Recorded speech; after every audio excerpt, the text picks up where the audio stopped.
কেউ আমাদের স্লেজ করলে আমরাও নাহিদ রানাকে দিয়ে ভয় দেখাইতে পারি। 150 স্পিডে যখন যে কোনো ব্যাটসম্যানই খেলবে, ওর অ্যাকশনটা এরকম অ্যাকশন যে ব্যাটসম্যানকে রিড করা একটু difficult.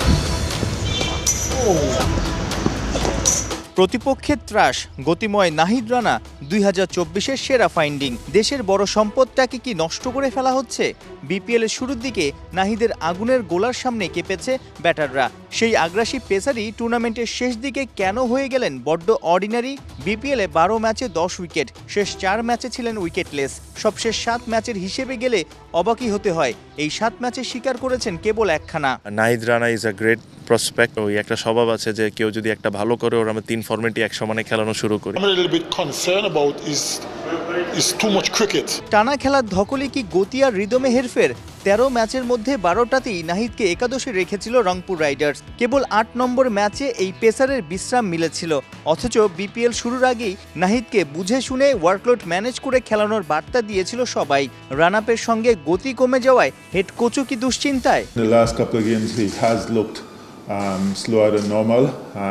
Even the run-up was a little bit. শেষ কয়েক ম্যাচে স্বাভাবিকের চেয়ে তার গতি কম ছিল, এমনকি রান আপও কম ছিল।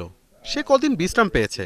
গতকাল নেটে দেখলাম নাহিদের রিদম ফিরেছে, গতিও আগের মতোই দেখা গেল যেমনটা ক্যারিবিয়ানে ছিল। Pace was coming back and his run-up was as quick as it was when we were in the Caribbean. 20 ফেব্রুয়ারি ভারতের বিপক্ষে ম্যাচের আগেই সেরা ছন্দ ফিরে পাবেন নাহিদ, এমনই প্রত্যাশা প্রধান ওস্তাদের। কিন্তু এসএসসি কিংবা আইসিসি ইভেন্টে বরাবরই ভারতকে মেরে নাস্তানাবুদ করা লিটন দাসকে কতটা মিস করবেন এই ক্যারিবিয়ান? চ্যাম্পিয়ন্স ট্রফির স্কোয়াড ঘোষণার দিনই বিপিএলে শতক হাঁকিয়েছিলেন এলকেডি। Had a chat with Litton.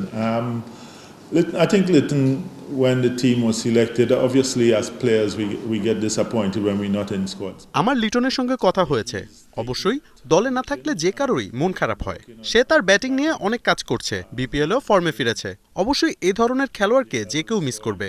Liton নিজেও বুঝেছে এবং মেনে নিয়েছে দল ঘোষণার আগে সে রান করতে পারছিল না। আমি নিশ্চিত লিটন দ্রুত জাতীয় দলে ফিরবে। We all know he has accepted the fact that I wasn't scoring well, so at that time of selecting the team. দুবাইতে 2018 এশিয়া কাপের ফাইনালে ভারতের বিপক্ষে 121 রানের অসাধারণ একটা ইনিংস দেখেছিল ক্রিকেট বিশ্ব। এবারও ভেন্যু আর প্রতিপক্ষ একই, শুধু লিটন নেই। সাইফুল রূপক, 71।